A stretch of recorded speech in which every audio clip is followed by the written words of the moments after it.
Alberta Impact Business. I'm your host, Bryce Lambert. My guest tonight is passionate about inspiring people to build great companies. Here to share with us some great points about running a successful business is Jeff Tetz from Results.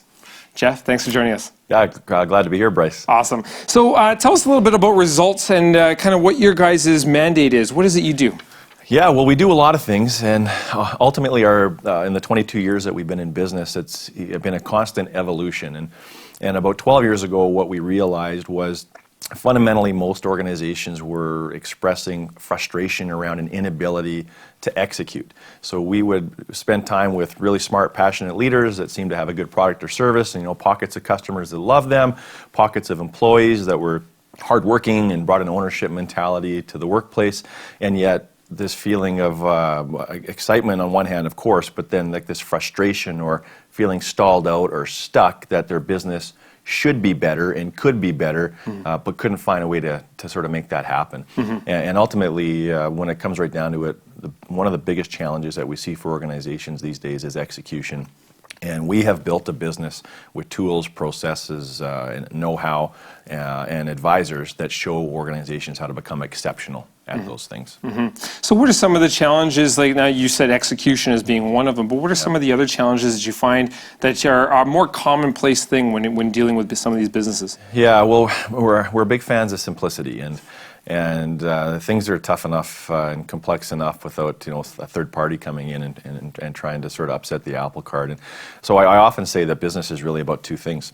It's about having a product or service that customers love, and a market that's big enough to scale and grow that business. And it's about having all of your employees care about the direction, the vision, the product, the customers, each other, as much as the ownership does. And so if you can simply do those two things, your business should be wildly successful within reason. But there's a lot that goes into that. How do you build an organization where you've got raving, loyal fans that refer you and stay with you and pay a bit more for your product or service than the competitors?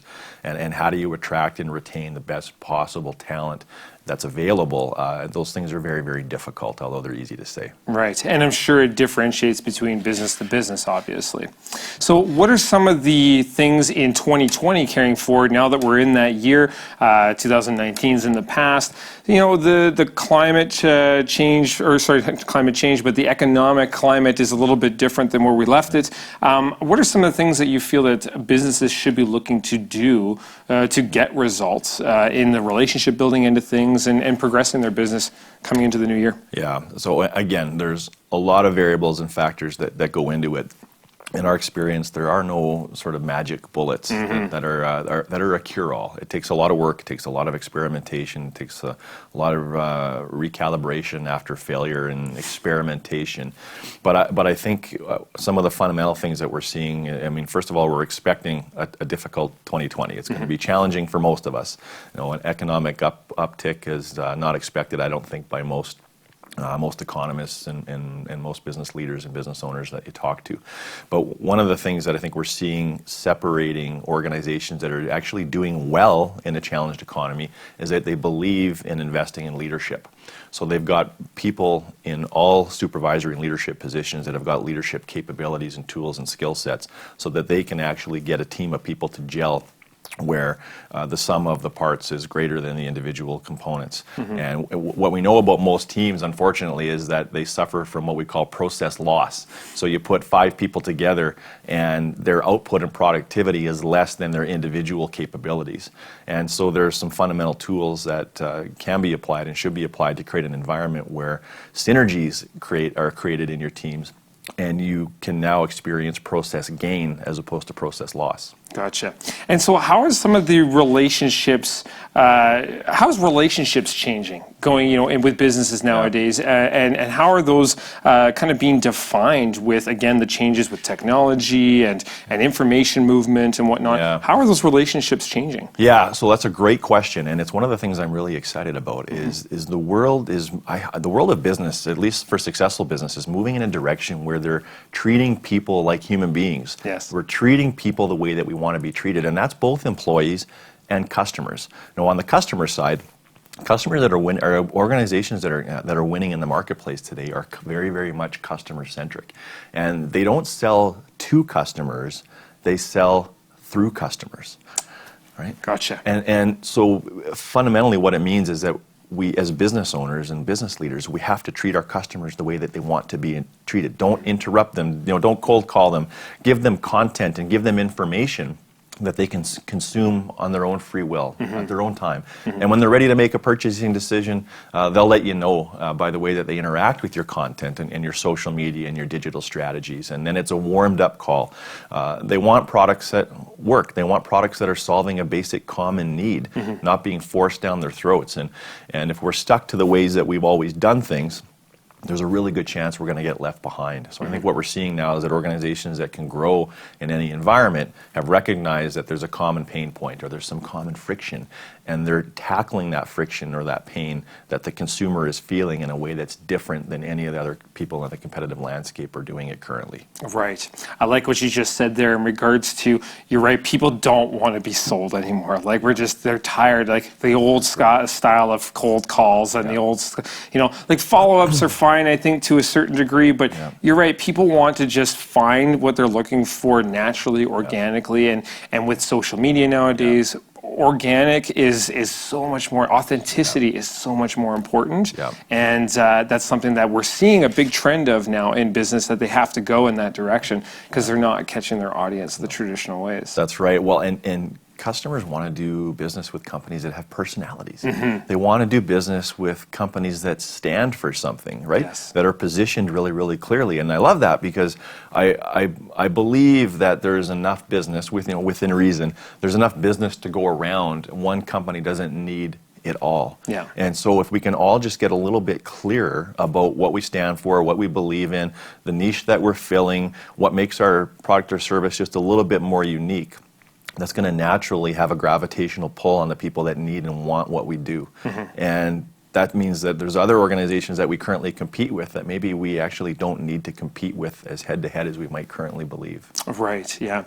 We've had a few guests on the show, too, that have talked about how their businesses have evolved. And one of those individuals talks about how they forgot their core values. And their story is so amazing that, and the core values were at the root of that story. Right. But when they forgot that, then they started to see where their business just dropped off. And they weren't being more customer-oriented, customer-driven. They were being more of, we sell this product, here it is, take it, right? As opposed to, well, not only do we sell this product, but we'll help you through the process of utilizing that product and advancing that product or implementing it or integrating it into your current systems. And so those are really cool stories to hear.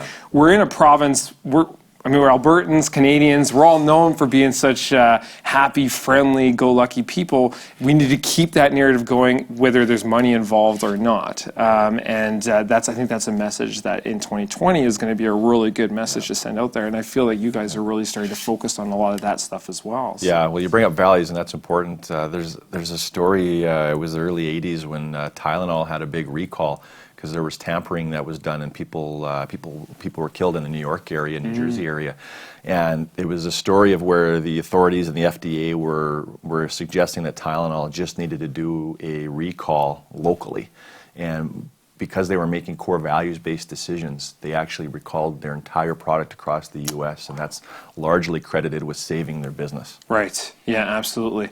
And I think there's a few businesses that could definitely, just off the top of my head, that could probably lead, or could follow that example and improve their, social image right now. So right on. Yeah, that's totally wild. So what else do you have?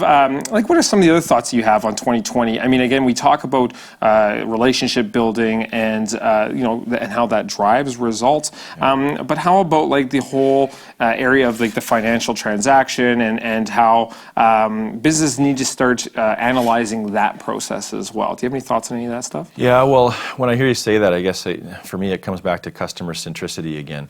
And when it comes to financial transactions and the way that people can consume your product or service, it's making it easy to get in and easy to get out. And so a lot of times historically you create products or services or long contracts that are so hard to get into and even harder to get out of. Yeah. And by the end of it, you've got a customer kicking and screaming that no longer wants to be part of your family, part of your group, and what we're finding now is you're better off just to let those people go. Yes. Just, find someone that does want to do business with you without being held to a contract per se, right? So I think it's the ease of in and out, and I'm not sure exactly that's what you're getting at, Bryce. Yeah, no, it is, yeah. But it's really just treating people the way that we all want to be treated. We want easy returns. We want no hassle returns, right? We want to be able to stop using something if it's no longer servicing us.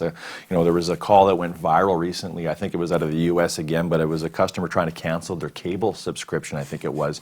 And the customer service representative on the other end of the phone took them through about a 25-minute process of questions before they would let them cancel. And the customer repeatedly is just saying, I just want to cancel my cable. Yeah. I just want to cancel my cable. So I think the message is when people want to cancel your cable, just let them cancel your cable. Yeah. It's just treat people the way that we all want to be treated in our daily lives, because we're all busier than ever. Yeah. And it's only going to lead to further frustration. And they're more likely to come back or at least tell somebody something positive about you if you just let them in and out.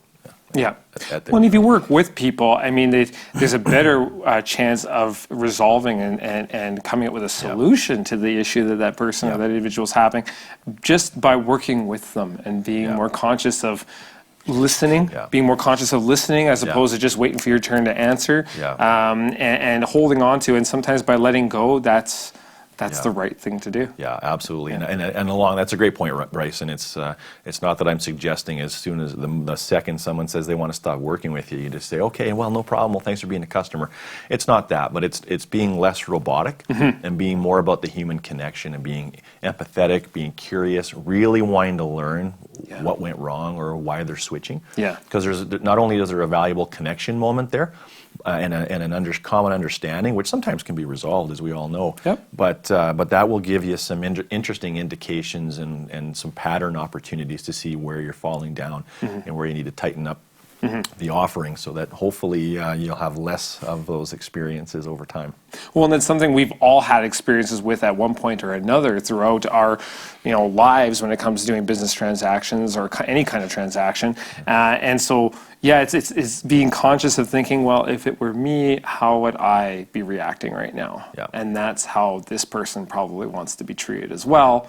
So, I mean, we're all kind of the same to a certain degree. We just need to remember that we are all the same when it comes to those interactions. Yeah, so, that's right. Yeah. And look to some of the brands that we most admire. It's interesting because I think the average consumer doesn't spend a lot of time thinking what are all the attributes and behaviors that my favorite brands embody. But if you stop and take a second to think about it, I mean, think about Costco.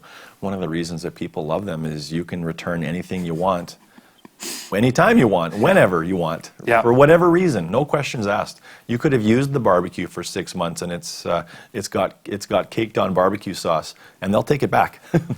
They probably don't want people to know that. Right? Yeah, maybe to their fault, but it's one of the reasons I believe that they've got such a strong cast of raving fans as customers around the world. So you can't drive past the Costco parking lot without seeing it full. Right. It's just packed. Yeah. So they do have a very loyal customer following. So we've talked a little bit about some of the things that can be done externally. What are some of the things that can be done internally to more drive productivity? Right, and it's a question that gets sort of bandied about quite often. Is what are the fundamental drivers of ownership mentality, of innovation, of creativity, collaboration, those kinds of things.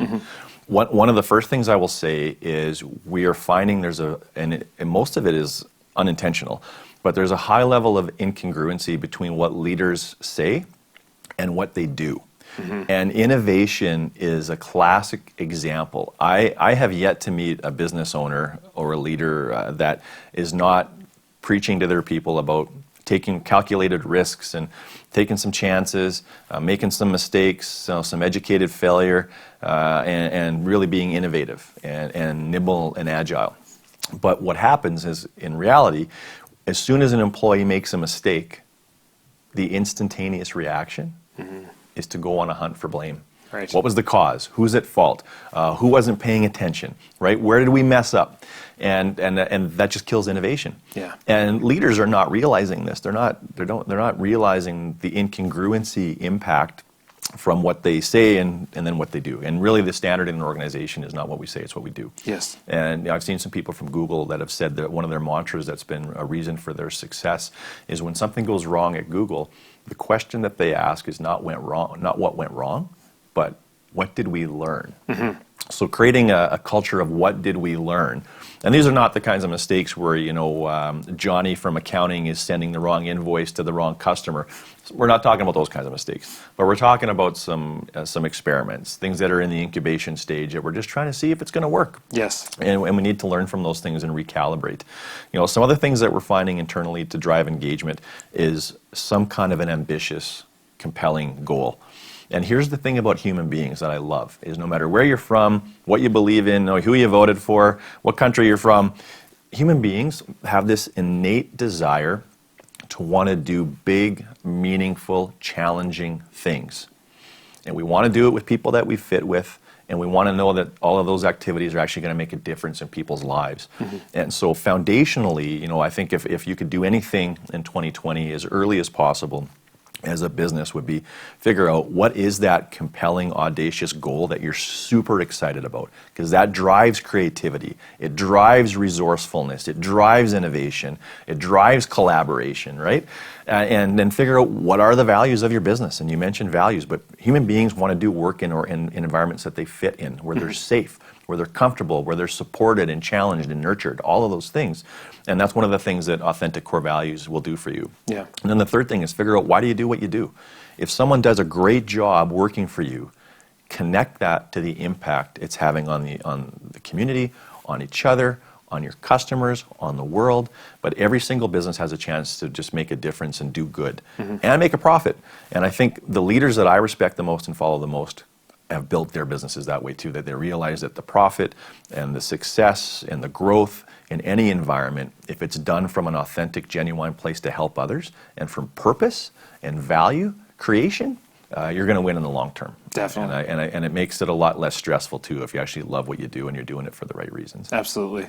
Yeah, and I love what you said in that regards, aligning your employees' goals with your company's goals, and if they match, you skyrocket for sure. And feeling that they're a part of something that means something, and that it's being utilized, and it's not just I'm not just sitting here doing nothing, right? Absolutely.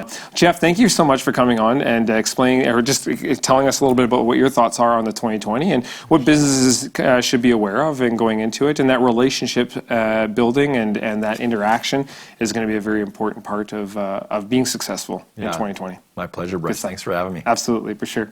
So there you have it. If you'd like to learn more about connecting with Jeff, we have attached in the links below and in the description. So thank you for watching, and we'll see you all next Thursday at 7 p.m.